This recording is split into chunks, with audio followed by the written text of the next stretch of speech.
Hello guys, இன்னைக்கு நம்ம ஜிம்மனோட mini சீரீஸாக பார்க்க போகிறோம். Force to marry my X bye friend part 5. போன பார்ட் இதோட கம்ப்ளீட் பண்ணியிருந்தேன்னா ஜிம்மன் வந்து இந்த மாதிரி மித்ராவை மேனேஜர் ஆக்குறது எனக்கு சுத்தம் பிடிக்கல. செம்மையாக ஜிம்மன் கிட்ட சண்டை போடுறா, ஜிம்மனும் சண்டை போடுறா, 2 பேரும் மாறி மாறி சண்டை போட்டுட்டு இருக்காங்க. மியா பார்க்குறா, நல்லா சண்டை போடுறீங்க, ஆனால் ஒயன் கோவம் இருக்கிற இடத்துல தான் நீ குணம் இருக்கும் அப்படின்ற மாதிரி தான் பார்த்துட்டு இருந்திருப்பா. அதோட அந்த பாட்டை வந்து நான் கம்ப்ளீட் பண்ணியிருந்தேன். So let's continue the part 5. Wine வேகமாக போய் பாட்டுக்கு ஒர்க்கெலாம் முடிச்சுட்டு டின்னர் டைமும் வந்துடுச்சு. அப்பாட்டுக்கு வேலையை முடிச்சு கிளம்பி போயிட்டுருக்க. மியா பின்னாடியே ஓடி வந்து, இன்றைக்கி டீம் டின்னர் இருக்குடி. எதுக்கு டீம் டின்னரு? நீ தெரிஞ்சு பேசுறியா இல்லை தெரியாமல் பேசுறியா? இங்கே பாரு, இப்போ என்ன பிரச்சனை உனக்கு? நான் போகணும், என்னால் இங்கே இருக்க முடியாது. அதுவும் அந்த மித்ரா மூஞ்செல்லாம் சத்தியமாக முடிக்க முடியாது. எனக்கு அவ்வளோ கேவலமாக இருக்குது. எப்படி என்னால் தாங்கிட்டு இருக்க முடியும்? என் புருஷனையும் எடுத்துக்கிட்டா, எனக்கான ப்ரொமோஷனையும் எடுத்துக்கிட்டா, என்கிட்ட எல்லாத்தையும் எடுத்துக்கிறாடி. சரிடி சரி, அது எதுக்கடி என்கிட்ட காட்டுற கோவத்தை? என்ன தாண்டி பண்ண சொல்கிறேன்? என்னால் முடியலை, என்னால் கண்ட்ரோல் பண்ண முடியல. எனக்கு அவ்வளோ கோவம் வருது, அவ்வளோ ஆத்திரமாக வருது. இன்னுமே எப்படி இந்த ஜிம்மன் பையனுக்கு அந்த மித்ரா தான் வசதியாக தெரியறான்னு எனக்கு இன்னும் புரியலை. அதை நீ தெரிஞ்சுக்க வேண்டிய அவசியமும் இல்லை வயன், புரியுதா உனக்கு? அப்படியே விட்டு தள்ளுன்னு தான் நான் சொல்கிறேன். அண்டர்ஸ்டாண்ட் பண்ணிக்கோ. என்ன மியா? சரி விடு, உன் பர்சனெல்லாம் தூக்கி குப்பையில் போடு. இப்போ உனக்கு முக்கியம் நம்ம டீம் டின்னர். புதுசாக அந்த மித்ரா வந்திருக்கா, சிஓவும் வந்திருக்காரு. கண்டிப்பாக ஒரு டீம் லீடராக நீ அட்டன் பண்ணி தான் ஆகணும், வேறு வழியே கிடையாது. உனக்கு நான் என்ன சொல்கிறேன்னு புரியுதில்ல? பா அப்படின்னு சமாதானப்படுத்தி கூப்பிட்டு போகிறான். அங்கே எல்லாருமே ஒரு ஹோட்டலுக்கு தான் வந்திருக்காங்க. ஹோட்டலில் ஒரு பெரிய ரூமை புக் பண்ணி உட்காந்து சாப்பிட்டுட்டு இருக்காங்க. வான் எதுவுமே பேசல, அப்படியே சைலண்ட்டாக சாப்பிட்டுட்டு இருக்க. இந்த மித்ரா ஸ்டார்ட் பண்ணுறா. ஆக்சுவலாக அவங்க எல்லாருக்கும் ரொம்ப தேங்க்ஸ். நான் கூட இந்த நியூ டீமில் ஜாயின் பண்ணுறதுக்கு ரொம்பவே தயங்கினேன். எப்படி இந்த டீமை ஹேண்டில் பண்ணுறது, எல்லோரும் எப்படி ரொம்ப பிஹேவ் பண்ணுவீங்க அப்படின்னு எனக்கு சத்தியமாக தெரில. பட் இங்கே வந்ததுக்கப்புறம் தான் எனக்கே புரியுது. நீங்களும் அவ்வளோ நல்லா பேசுகிறீங்க, எனக்கு நல்லாவே சப்போர்ட் பண்ணுறீங்க. அது எனக்கு ரொம்பவே பிடிச்சிருக்கு. எனக்கு ரொம்பவே ஸ்ட்ராங்காக இருக்கிற மாதிரி ஃபீல் ஆகுது. ஆனால் எனக்கு ஒரு விஷயம் மட்டும் ஒரு மாதிரி நெகட்டிவாக ஃபீல் ஆகுது. அது இந்த இடத்துல சொல்லலாமான்னு தெரில. பட் நான் சொல்கிறதுக்கு சாரி கேட்டுக்கிறேன். ஒஹன் கூட இருக்கும்போது எனக்கு கொஞ்சம் ஒரு மாதிரி, எனக்கு அவங்கள முன்னாடியே தெரியும் தான், நாங்கள் காலேஜ் ஒன்றா தான் படித்தோம். பட் அவங்க என்னை ஏதோ ஒரு மாதிரி கேவலமாக பார்க்குறாங்களோ அப்படின்னு எனக்கு ஒரு ஃபீல் ஆகுது. அது மட்டும் இல்லாமல் என்னை ஒரு மாதிரி வெறுக்கிற மாதிரியே அவங்க பண்ணுறாங்க. அவங்க பிஹேவியர் இப்படி தான் அப்படிங்கிறது எனக்கு தெரியலை, பட் என்னோட எனக்கு தெரில.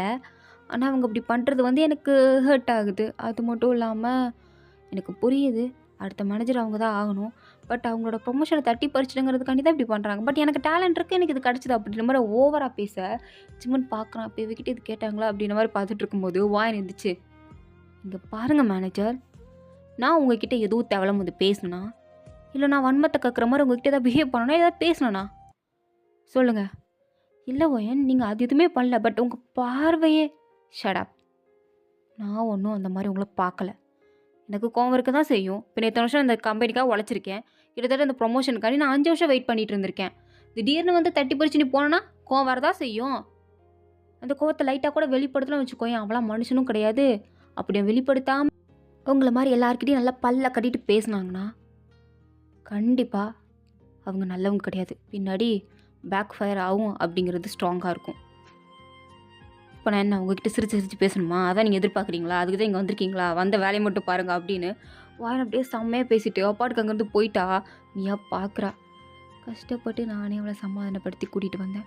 இந்த பொம்பளை நானே எழுந்திரிச்சு நல்ல மாதிரியே ஸ்டார்ட் பண்ணி வில்லி மாதிரியே ஃபுல் ஸ்டாப் வச்சாலே விளங்கும் வா அப்படின்னு பார்த்துட்டு இருக்கும்போது ஜிம்மன் அப்படியே எழுந்திரிச்சு, சரி விடுங்க, யாரும் இது கேர் பண்ணிக்காதீங்க, நானே பில் பே பண்ணுறேன், எல்லோரும் சாப்பிட்ருங்க அப்படின்னு சொன்னது. எல்லோரும் தேங்க்ஸ் அப்படின்னு சொல்கிறாங்க. இப்போ இந்த மியா பண்ணதால் எப்படி ஆயிடுச்சுன்னா, அங்கே இருக்கிற எல்லா ஒர்க்கர்ஸுமே வாயினை தப்பாக நினைக்கிறாங்க. ஏன் வாயின் இவ்வளோ ரியாக்ட் பண்ணணும்? அவன் நினைக்கிறது கரெக்ட் தான், அதுக்குன்னு சிஓ இருக்கிற மாதிரி இப்படி ரியாக்ட் பண்ணிக்க தேவையில்லை அப்படின்னு மாதிரி பண்ணிகிட்டு இருக்கும்போது உடனே மித்ரா வந்து, சரி விடுங்க, என்ன பண்ணுறது, அவங்க அப்படின்னா அவங்க நேச்சுரல் என்ன பண்ண முடியும், ஆனால் நீங்களும் எனக்கு தானே சப்போர்ட் பண்ணுவீங்க அப்படின்னு அங்கே ஐஸ் வச்சிட்டு இருக்க. இங்கே ஜிம்னா அப்படியே நேராக வாங்கிக்கிட்ட வந்து, ஏய் நில்றி நில்லு, கூப்பிட்றேன்ல. ஓ, உனக்கு என்ன கவனிக்கலாம் நேரம் இருக்கா? போ போய் அந்த மித்ரா கூட சுற்று, அவளே பிடிச்சி தாங்கு போ. உனக்கு அவள் தானே முக்கியம், போ அவ கூடயே போ. உனக்கு என்ன பொசசிவ் ஆகுதா? பொறாமப்படுறியா என்ன? எது நான் பொறாமப்படுறேன்? பட்டேன் ஜிமன், பொறாமப்பட்டேன். அது ஒரு காலம், புரியுதா? இப்போ இல்லை, ஒரு காலத்தில் பொறாமப்பட்டேன், வேதனைப்பட்டேன். எனக்கு அப்போவே தெரிஞ்சு போச்சு உங்கள் 2 பேரையும் ஒன்றும் பண்ண முடியாதுன்னு. தருதலைங்களாக தான் இருக்குன்னா அதுக்கு நான் என்ன பண்ண முடியும்? என்னால் இது பண்ண முடியாது. இத்தனை வருஷம் இதை பார்த்துட்ருக்கேன். எனக்கு சலிச்சு போச்சு, பொறாமலாம் ஒன்றும் வரல அப்படின்னு பாட்டுக்கு சொல்லிட்டு போயிட்டு இருக்கும்போது ஜிம்முன்னு கையை பிடிச்சி இழுத்து, உனக்கு இன்னும் புரியாதுல்ல, நீ அப்போ இருந்த மாதிரி தான் இப்போ நீ இப்போயும் இருக்க. அப்போயும் என் மேலே நம்பிக்கை வைக்கல, இப்போயும் என் மேலே நம்பிக்கை வைக்கல. ஆமாம் ஜிம்மன், ஆமாம். ஏன்னா அந்த நம்பிக்கை வர மாதிரி நீ ஒன்றுமே எனக்கு பண்ணலை. அதனால தான் என்கிட்ட ரொம்ப ஃபோர்ஸ்ஃபுல்லாக தான் நடந்துகிட்ருக்க. அதனால தான் அந்த நம்பிக்கை வரலன்னு நினைக்கிறேன். ஆனால் ஒன்று, அப்போ இருந்த காதல் உன் மேலே எனக்கு இப்போயும் அழியாமல் இருக்குது அப்படின்னு நினைக்கும்போது எனக்கு அவ்வளோ கஷ்டமாக இருக்குது. ஆனால் உன்னை தூக்கி போட்டலாம், உன் மனசு தூக்கி போட்டலாம், நீ வேண்டாம் வேண்டாம் நினச்சா ஏன் ஜிம்மன் நீ விடவே மாட்டிக்கிற? என்னால் உன்னை விட முடியல. அதையும் உனக்கு இன்னும் புரியலன்னு எனக்கு தெரில. நான் உன்னை தான் கல்யாணம் பண்ணிக்க போகிறேன் அப்படின்னு தெரிஞ்சதுக்கப்புறம் எனக்கு அவ்வளோ கோவம் வந்துச்சு. ஏன் தெரியுமா? நம்ம மறக்கணும்னு நினைக்கிறவனே கல்யாணம் பண்ணிக்க போகிறோமே அப்படிங்கிறதுனால தான். ஆனாலும் உன் மேலே இருக்க அந்த காதல், அது உன்னை பார்க்கும்போதெல்லாம் என்ன அறியாமலே வெளிப்பட்டுருமோன்னு பயம் வேறு எனக்கு. என்ன நினச்சா எனக்கே கேவலமாக இருக்கு. என் கையை விடு, போ, உனக்கு அவள் தானே முக்கியம், அவள் கூட போய் குப்பை கொட்டி ஏமா பண்ணிப்போ அப்படின்ட்டு அவள் விட்டுட்டு அப்பாடுக்கு போயிட்டா. எங்கே ஜிம்மனுக்கா? நீ என்ன சொன்ன அப்படின்னு தான் இருக்குது. அவனுக்கு மைண்டில் ஃபுல்லாக வான்னு சொன்னதான் ஞாபகம் இருக்குது. இன்னும் மேலே அந்த காதல் போகவே இல்லை, கொஞ்சம் கூட குறையல அப்படின்னு சொன்னது ஏதோ ஒரு வகையில் ஜிம்மனை ரொம்பவே ஸ்டக்காகி நின்றுட்டுருக்கான் அங்கேயே. இங்கே மித்ரா வர வந்து கையை பிடிச்சிட்டு, ஜிம்மன் என்ன ஆச்சு, எதுக்கு இங்கே நின்றுட்டுருக்கீங்க? உள்ளே போகலாம், நம்மளுக்கா நீ எல்லோரும் வெயிட் பண்ணிகிட்ருக்காங்க, வாங்க ஜிம்மன். ஒரு நிமிஷம் இரு, நீ எதுக்கு வாயனை பற்றி அங்கே அப்படிலாம் சொல்லிகிட்டு இருந்த? ஐயோ, உங்களுக்கு தெரியாதா என்ன? அவன் நீ எப்படி பார்த்தா தெரியுமா, எப்படி முறைச்சா தெரியுமா? இதே மாதிரி தான் நீங்களும் அவ்வளோ லவ் பண்ணிகிட்டு இருக்கும்போது என்னை அப்படி டார்ச்சர் பண்ணான். நான் உங்கள் கூட சுற்றுறேன் அது இதுன்னு சொல்லி நான் அவ்வளோ கேவலப்படுத்தினான். அது உங்களுக்கெல்லாம் தெரியும்ல? அது தெரியும், அதை விடு. இப்போ நீ எதுக்கு இப்படி பேசுன? அதை தான் நான் கேட்குறேன். பின்னா நீங்களே பார்த்துட்டு இருந்தீங்கல்ல, அவன் என்னை எப்படி முறைச்சிட்டு இருந்தான்னு எனக்கு அது சுத்தமாக பிடிக்கல. அதான் அப்படி சொன்னேன். இதில் என்ன இருக்குது? ஓ, அவனை முறைச்சிட்டு இருந்தா அதனால் எப்படி சொன்னேன் எல்லாரும் முன்னாடியும்? நீ கொஞ்சம் கூட யோசிக்க மாட்டில அவள் எப்படி ஃபீல் பண்ணியிருப்பா அப்படின்னு? நீ பாட்டுக்கு இஷ்டத்துக்கு சொல்லிகிட்டு இருக்க. ஏன் ஜிம்மன், ஏன் இப்போ இப்படி பேசுகிறீங்க? நான் எதாவது தப்பு பண்ணிட்டேனா? சாரி ஜிம்மன், உங்களுக்கு இன்னும் இந்த வாயின் மேலே ஃபீலிங்ஸ் இருக்கா என்ன அப்படின்ற மாதிரி அவள் பழைய அறுவையாக இருக்க ஜிம்முன்னு கோவம் வந்துடுச்சு. நீ பேசாமல் இங்கேருந்து போறியா? நீ இரிட்டேட் பண்ணாத. Such irritating person Mithra. நீ இங்கேருந்து தள்ளு, ஃபஸ்ட்டு தள்ளு. நான் போகணும், நான் வீட்டுக்கு போகணும். நீ ஏன் இப்போ வீட்டுக்கு போகிறீங்க? ஓ, உங்கள் ஒய்ஃப் உங்களுக்கு அடி காத்திருப்பாங்களா? ஏன் லைஃப்பை பற்றி உனக்கு என்ன கவலை? நீ என்கிட்ட ஹெல்ப் கேட்ட, முன்னாடி பழகின பொண்ணாச்சே அப்படின்னு நானும் ஹெல்ப் பண்ணேன். அதோடு நிப்பாட்டிக்கோ. ஆக்சுவலாக உனக்கு இது பண்ணியிருக்கவே கூடாது. அதுவே ஃபஸ்ட்டு தப்பு தான். பட் ஏதோ பண்ணிட்டேன்னு நான் விட்டுட்டேன். ஆனால் இதுக்கடுத்து என் பர்சனல் லைஃப்லலாம் நீ தடையிட்டு இருக்காது சரியா? அவன் வேலையை பார்த்துட்டு போயிடு, எனக்கு இரிட்டேட் பண்ணாத அப்படின்னு. அவன் கார் எடுத்துகிட்டு வரான். இங்கே மியாக்கா காண்டாகுது. நீ என் லைஃப்பில் வந்ததுலேருந்து எனக்கு கிட்ட தான் நீ நடக்குது. எப்படி நான் காலேஜ் படிக்கும் போது ஜிம்மன் மேலே ஆசைப்பட்டோன்னு அதே மாதிரி நீ ஆசைப்பட்டு கரெக்ட் பண்ணிட்டேன். சரி, இப்போ தான் அவனை கரெக்ட் பண்ணலான்னு பார்த்தா அவனுக்கு கரும கல்யாணம் ஆகி தொலைஞ்சிருச்சு. அவன் பொண்டாட்டி மட்டும் யாருன்னு தெரியட்டும், உன்கிட்ட பண்ண மாதிரி அவகிட்ட ஒரு ப்ளே பண்ணி அவளையும் அடித்து பற்றிட்டு ஜிம்னை நான் கல்யாணம் பண்ணிக்க போகிறேன் அப்படின்ற மாதிரி அவள் ஒரு பிளானை போட்டுட்ருக்க. இங்கே ஜிம்மன் வண்டி எடுத்துகிட்டு நேராக வீட்டுக்கு தான் வரான். வீட்டுக்கு வந்து பார்த்தா வாயனை காணோம். அவனுக்கு மறுபடியும் டென்ஷன் ஆகுது. இந்த வட்டம் வாயனுக்கு கால் பண்ணாமல் நேராக மியாவுக்கு கால் பண்ணி, ஹலோ, யார்? நான் ஜிம்மன் பேசுகிறேன். ஜிம்மனா? எந்த ஜிம்மனு? நான் சிஓ ஜிம்மன் பேசுகிறேம்மா. இன்றைக்கி நியூவாக ஜாயின் பண்ணல, பார்க் ஜிம்மன், அந்த சிஓம்மா. ஐயோ ஜிம்மன் சாரா? சார் சொல்லுங்கள் சார். அது வாயன் இருக்காளா? வாயனா இருக்கா சார். எப்படிம்மா இருக்கா? நல்லா இருக்கா சார். உன் வீட்டு அட்ரஸ் எனக்கு தெரியும். ஏன்னா நான் கம்பெனியோட இன்ஃபர்மேஷன், எம்ப்ளாயி இன்ஃபர்மேஷனில் செக் பண்ணி பார்க்கும்போது இருந்தது. நான் வந்து பார்க்கட்டுமா வாயனா? நீ அலோவ் பண்ணுறியா? ஐயோ சார், இது உங்கள் வீடு மாதிரி, நீங்கள் தாராளமாக வரலாம். என்ன என்கிட்ட பெர்மிஷன்லாம் கேட்டுட்டு நீங்கள் வாங்க சார். சரிம்மா அப்படின்னு அவனுக்கு காலை கட் பண்ணிவிட்டு, இந்த பிள்ளை ஓவரா வலிகிறா அப்படின்னு அவனும் நினச்சிட்டே கார் எடுத்துகிட்டு வரான். எங்கே வாயனுக்கா அப்படி அழுகலாம் வருது. இதில் வேற போய் போய் அவன்கிட்ட அசிங்கமாக இதெல்லாம் போய் சொல்லிட்டோமே, நம்மளை பற்றி கேவலமாக நடிச்சிருக்க மாட்டான். ஐயோ இன்னும் நம்மளை மறக்காமல் இருக்காளா அப்படின்னு அட்வான்டேஜ் வேறு எடுத்து பண்ணேன். சீன் போடுவானே தாங்க முடியாத கடவுளே அப்படின்ற மாதிரி தான். எனக்கு ஒரு பக்கம் ஃபீலிங்காக இருக்குது, ஒரு பக்கம் கேவலமாக இருக்குது, ஒரு பக்கம் சரிம்மா சொல்லிட்டோமே சந்தோஷமாக இருக்குது. என்ன பண்ணேன்னு தெரியாமல் உட்காந்துருக்கும் போது மியா வந்து, என்னாச்சு வாயன், ஏன் ஒரு மாதிரி இருக்க? ஒன்றும் இல்லை. நீ இன்னுமா இந்த ஜிம் சாரை மறக்கலை? அதானே, எப்படி மறக்க முடியும்? அவரை தான் பார்க்க அவ்வளோ ஹேண்ட்ஸமாக இருக்காரே, குட் லுக்கிங்.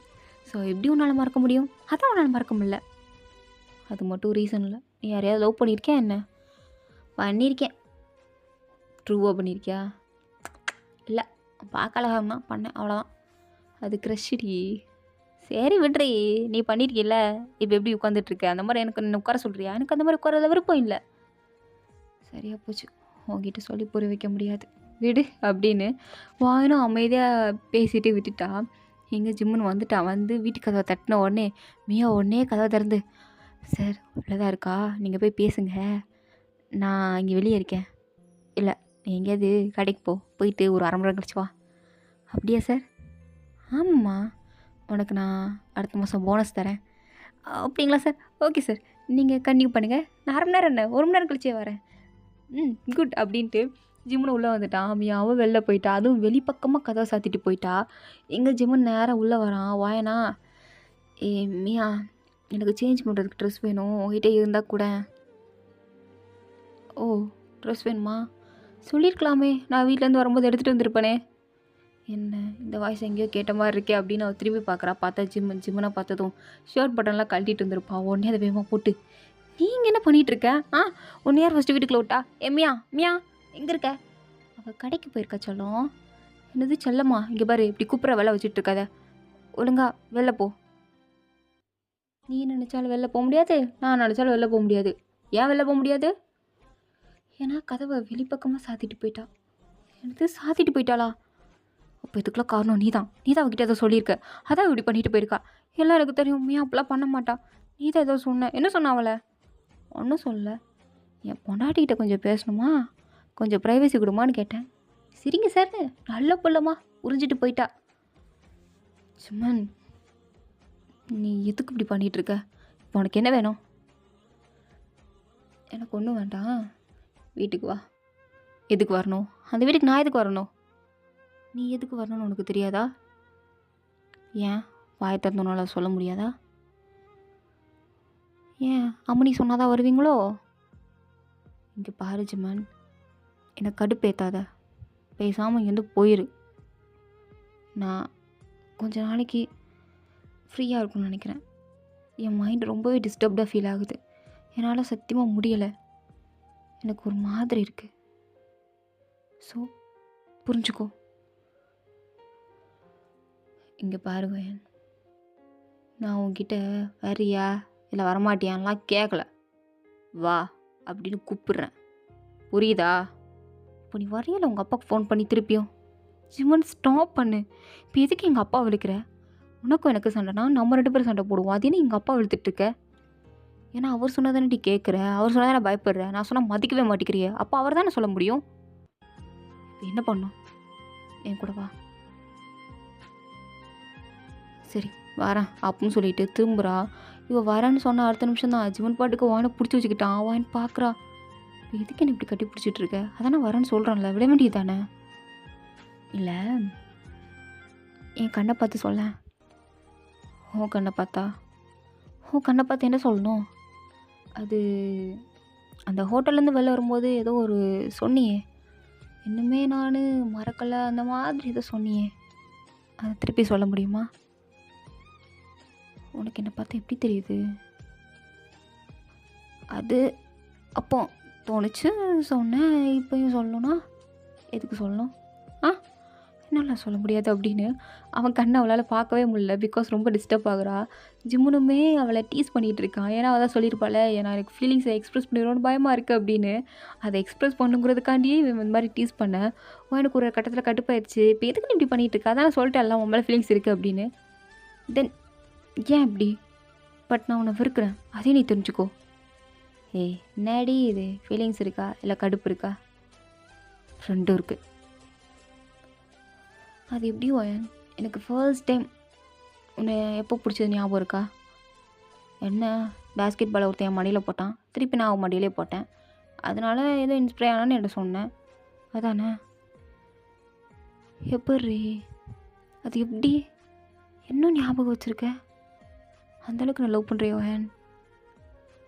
அது நீயும் தானே ஞாபகம் வச்சுருக்க. ஏன் இப்போ என்னையும் மட்டும் சொல்கிற? இங்கே பாரு ஜிமன், நான் என்ன தான் என் லைஃப்பில் ஓவர் கம் ஆனாலும், என்ன தான் நான் அண்டர்ஸ்டாண்ட் பண்ணிக்கிட்டாலும், நான் இப்போ உன்னை லவ் பண்ணுறேன் அப்படிங்கிறதுனாலும் என்னால் ஒன்று அக்செப்ட் பண்ணிக்க முடியாது. அதுவும் ஹஸ்பண்டாக, லைஃப் பார்ட்னராக, லைஃப் லாங்காக திருப்பி அந்த லவ் லைஃப்குள்ளே என்னால் சத்தியமாக வர முடியாது. புரியுதா? என்னால் உன்னை ஏற்றுக்க முடியாது. அதான் நான் சொல்கிறேன். ஃபீலிங்ஸ் இருக்குது, பட் என்னால் உன் கூட வாழ முடியாது அப்படின்ற மாதிரி சொல்லிகிட்டு இருக்கா. ஸோ இதோட இந்த பாட்டு வந்து கம்ப்ளீட் ஆகுது. தேங்க் ஃபார் வாட்சிங். ஸோ உங்களுக்கு பிடிச்சா லைக் பண்ணுங்கள், ப்ளீஸ் மறக்காமல் சப்ஸ்கிரைப் பண்ணுங்கள். Okay, what bye, see you later.